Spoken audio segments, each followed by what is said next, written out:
Morning everybody, how we doing? Right, can you hear me okay? Right, hopefully that's that sorted. Right, I'll just get the camera lined up. Me with the guitar. Quick catch up on the chat. Need to be more that way, don't I? Right, that's that done. Right.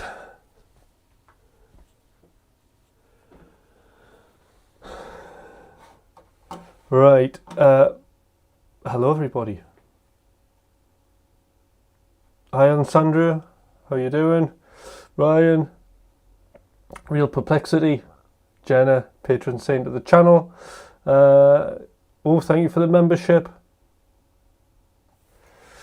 Southern Girl, hi. Sean. Very good. Now, let's see what's happening here.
Get warmed up here.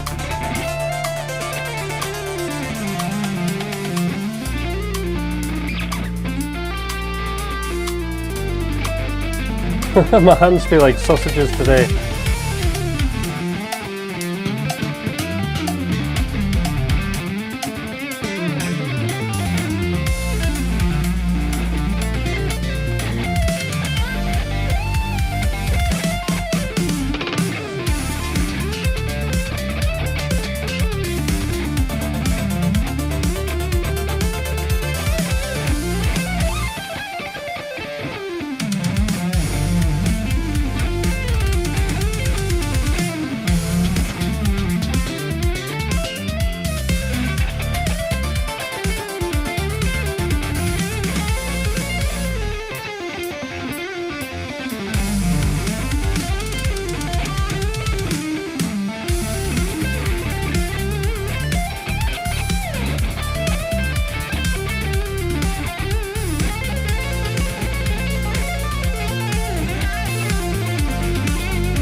Oops.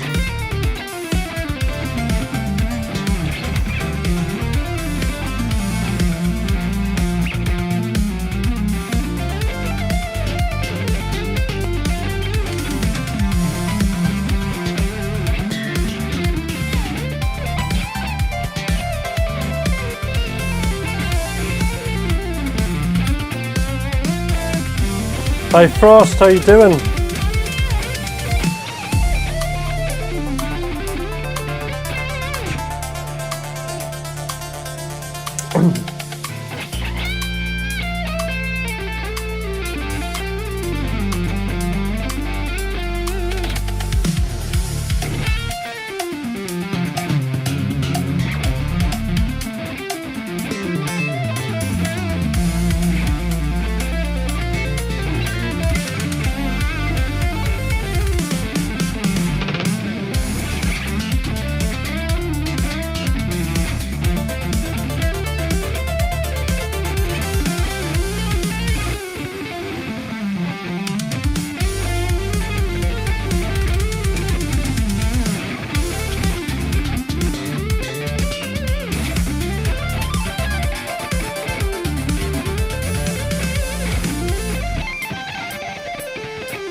Okay.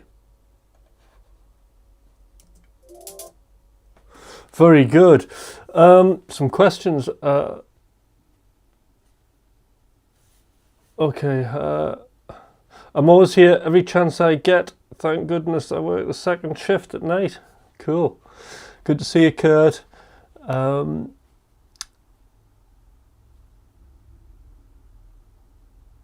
Jenna, at what point did arpeggios stop feeling like exercises and stop feeling like music? I think I remember very early on trying to use arpeggios as like an alternative in and out of my playing career. As a thing that I can improvise with along with a chord progression, but not worry whether I'm on the right arpeggio, so to speak. So using those chord tones as superimposition, but I didn't actually know that that's what it was called at the time, if that makes any sense.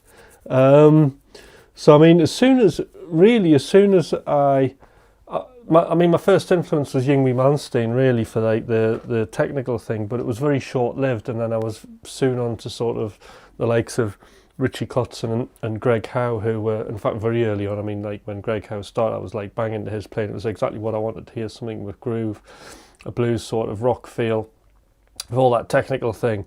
So the fact that I think actually be Greg Howe, when he was doing those tapped arpeggios, I realised you could use them to sort of like improvise with, and I would kind of, in my own sort of like rubbishy way, try and do something with them. So very early on, but it's something I'm always going into, the superimposition thing, and then I've come back into it really hard in the last sort of year, really, looking into, because like my playing's very sort of like pentatonic. I mean, it used to be very scales, like a Yngwie kind of thing, and then pentatonic, and then kind of that hexatonic sound, and then moving more into, because then that becomes quite predictable to yourself, and then you just want to like look for like other ways to phrase things, and using like chord tones is like a really nice way to kind of get that melodic but fast sound that I get. So you know, superimposition is kind of what you want to do. Like, so there'll be various licks that I'll do. Like one of them will be, okay, we're in D minor.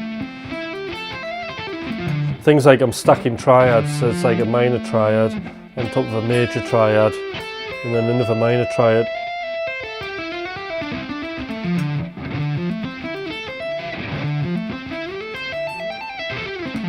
So you're kind of combining groups of arpeggios together.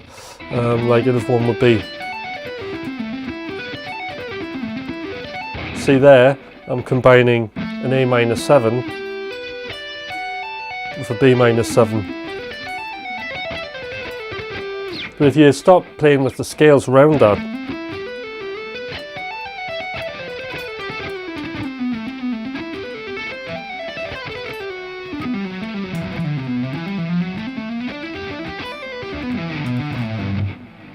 you know, you can hear how you get that kind of melodic sound, if that makes sense. So it's just learning those. And I think the Greg Howe book that he's got is a great way to get into this, because he has quite a simple formula. And he's a rock player himself. So he's a rock person who has, you know, expanded his playing chromaticism into like kind of jazz feel, but he's come from that kind of foundation. So a lot of the way that he relates, a lot of the way that he teaches really relates to my experience of playing as well. So, you know, that helps. And again, like the thing that's really going to help you get out of just an arpeggio is disguising the arpeggio.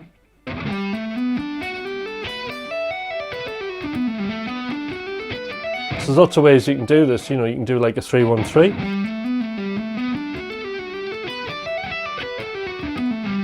So that's like a G major 9 arpeggio. And then if you look at like how that works,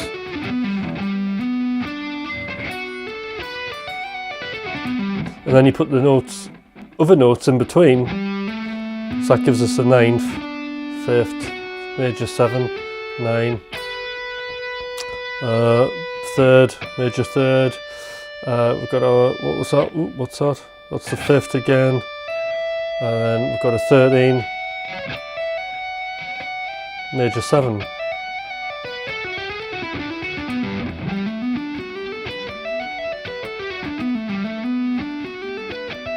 And then finally you can just put a scale that maps to that arpeggio.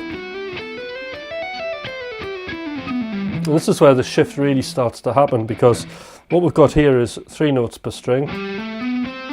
So just a G major scale, and then 2 on the 3rd. Then 3. But that scale position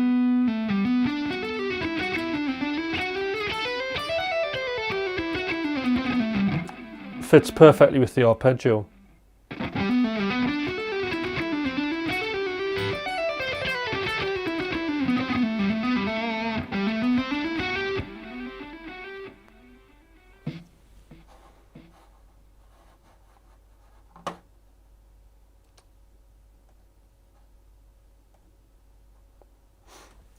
All right, the algorithm's working, guys, but just not in a great way. All right, so I hope that makes sense. So one last thing is, what I like to do is, once you've got that scale and that arpeggio, is then just work out little lines where maybe we're starting from where there's just a 1 note in the sequence on the arpeggio.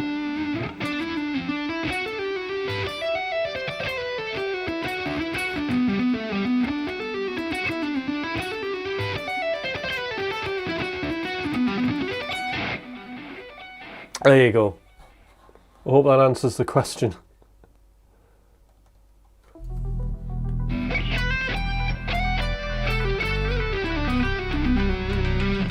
So we're in E minor here, so I'm using a G major 7 arpeggio there.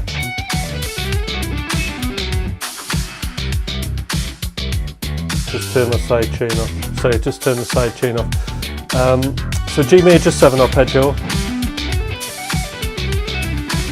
and that's over an E minor.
sliding all over about the place today. You're playing kind of like Buckethead. Please don't take that the wrong way. My guitar brother. No, it's perfectly fine. You know.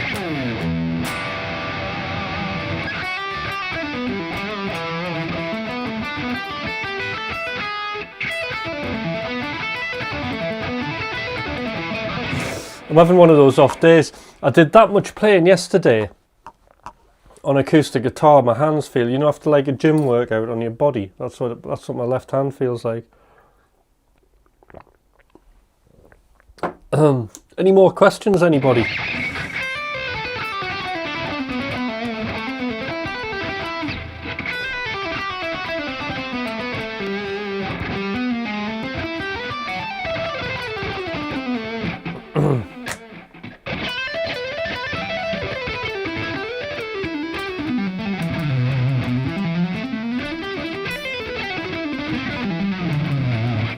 So seven likes. Let's have some more likes if possible.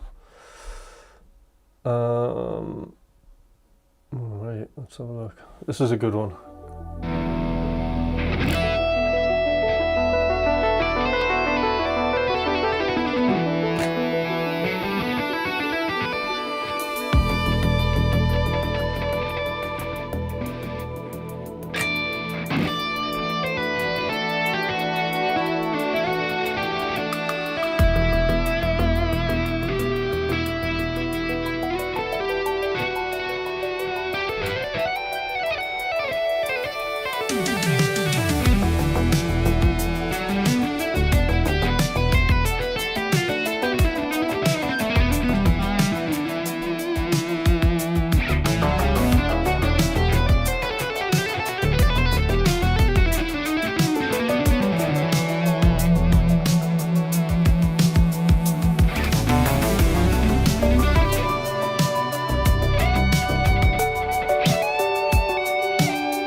I think that's it. All right. When you improvise, are you thinking emotionally, visually, or theory? All of it. It's all happening at once, but unconsciously a lot of the time. When things are going well, I'm not really conscious. I'm like somewhere else. I'm just very much in the moment. So to think about things would mean that I'm being quite analytical, which means you're problem solving. So I think that puts a bit of latency in your brain and stops you from engaging as well with the music. So the ideal thing is just to really, it's hard to describe, just to let things go and be completely in the moment, if that makes sense. And the way to do that is just to play as much as possible, like improvising, and then you experience that. A good way to experience it is performing in front of others, you know, particularly because it's a condition of flow. That's ultimately where you want to be. You want to be in a flow state. And to get there has to be, one of the conditions is a situation where there are high consequences. So like playing in front of people, potentially you could completely mess it up. So therefore that would get you, you know, completely there, completely in flow. But that's, yeah, I mean, look up those flow triggers because I think they're really, really interesting and something that's massively helped me in my playing.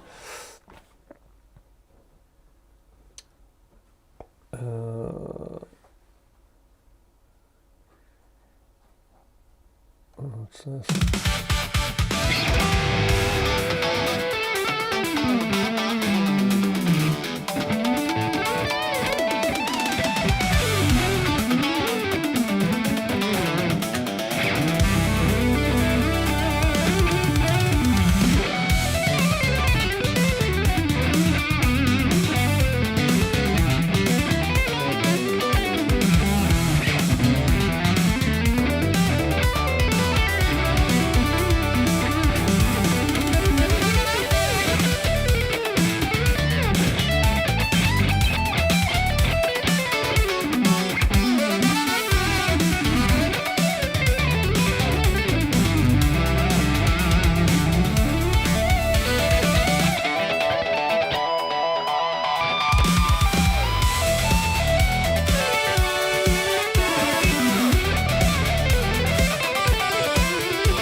The only thing about that track, it would be perfectly fine, except the saxophone's really annoying on it.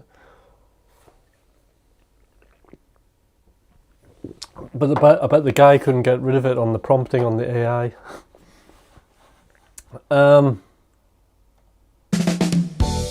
So again, if anybody wants to ask me anything, feel free.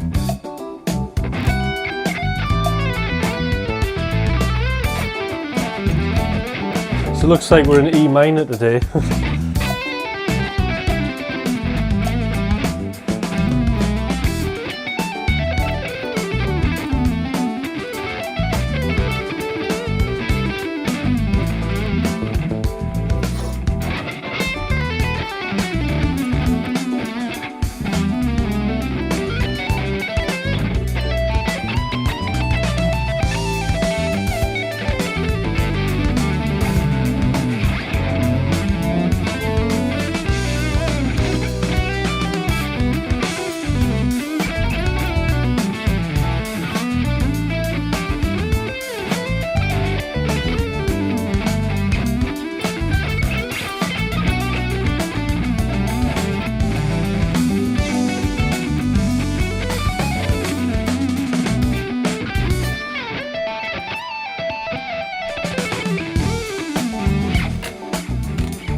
All right. Well, everybody's gone very quiet in the chat. What's up? I think what I need to do is get the more up-to-date chat out. There we go.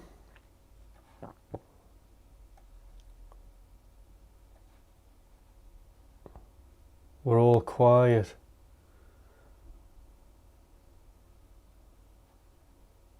Thank you, JJ. Yes, but I do like that kind of shredding, melodic kind of feel, kind of putting it all together, and I do go a little bit over the top. I do on these, on sort of my streams. I calm it down a little bit with Thomas when I do the McLaughlin Hutch, that's my band. Everybody, do subscribe if you're enjoying the shredding. But at the minute I'm treading water because there's something happening, which is very exciting, which kind of changes a lot of things. But that's all I can say. But it'll be very good when it happens, and it might be a surprise.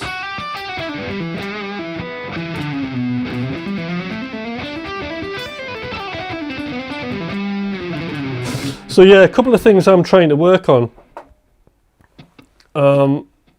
Probably prematurely, are those ideas that travel up but across the neck.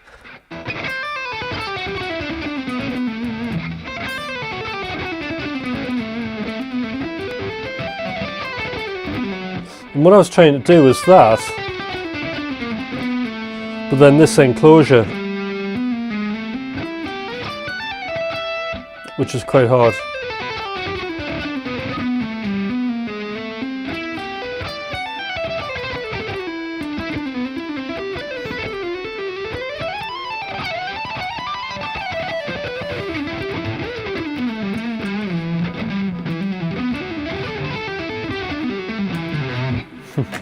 But very handy. Don't Stop Believing. No, I couldn't play Don't Stop Believing. I don't actually do covers.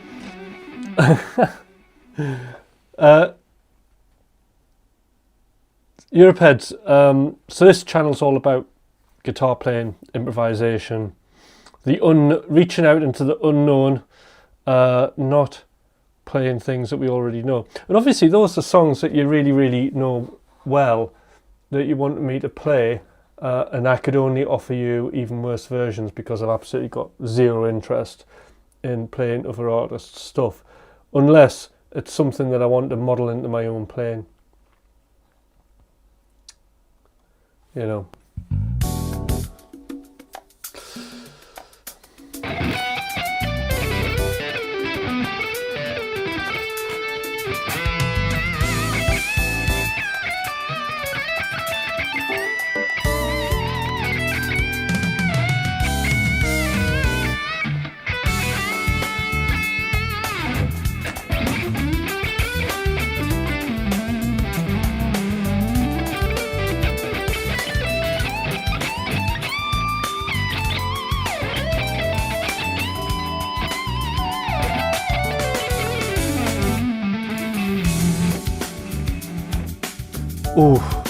Richie Kotzen, Greg Howe, Paul Gilbert.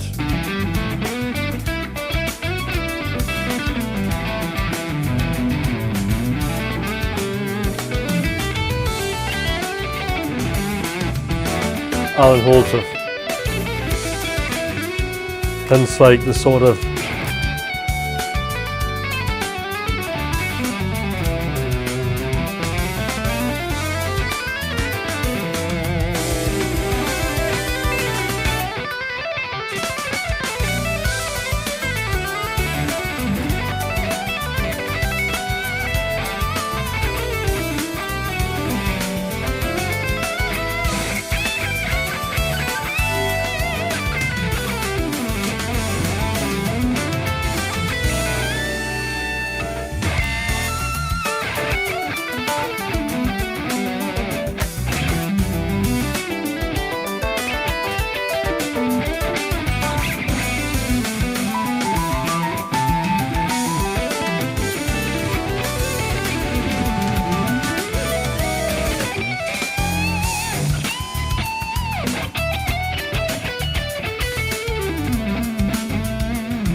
And that's a good place to stop for the day because I've got to do an earlier finish. But Jenna's asked the question, how do you keep picking dynamics expressive at high speed instead of sounding robotic? It's a variation of things is what I do. So I'll explain about this maybe tomorrow's stream. But basically it's all about accenting and legato.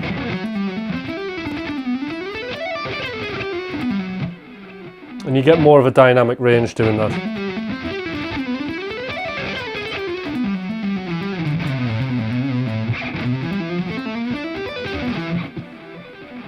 And then you can exaggerate that even more if you start doing hybrid picking.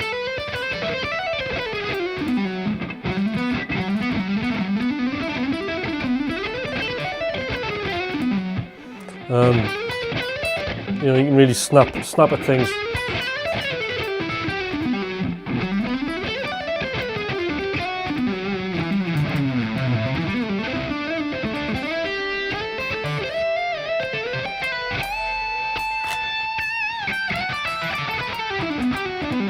Yeah, I'm trying because I'm getting bored, you see, of the rock thing.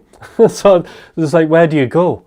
You know, I've done the classical, I've done, yeah, so this is like where we end up. But interesting about the bends, because sometimes I put the bends off in the morning, because especially if I've had a day like yesterday, I was at work, I work as a therapeutic musician, healthcare, and full time. And a lot of the time, one acoustic guitar's on wards, and like it just messes your bending on electric, you know, I'm just like over bending.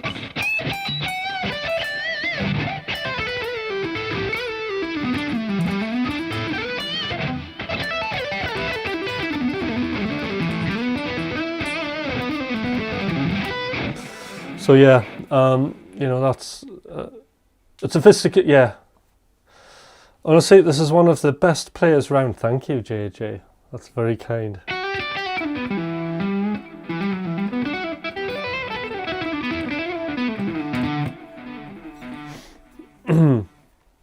Yeah, but oh man, I wish I could tell you guys. I should just shut about it because I'm getting excited about this thing that's gonna happen.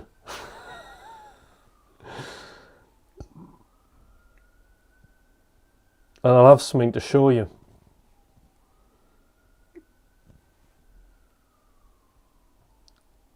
Yeah, I think that's it. I'll remember. I'm gonna write bending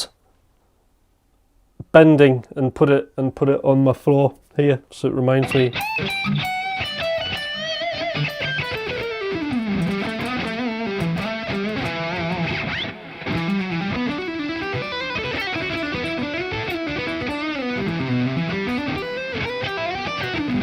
No, do I ever practice Miles Davis? No, but I should, and I used to.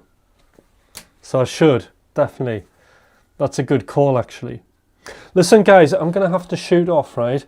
But I'm back on tomorrow morning, and it'll be a longer stream, so it'll be the full 1.5 hours tomorrow. But I've just got to shoot off and do some jobs. Thanks, everybody, for tuning in. See you tomorrow.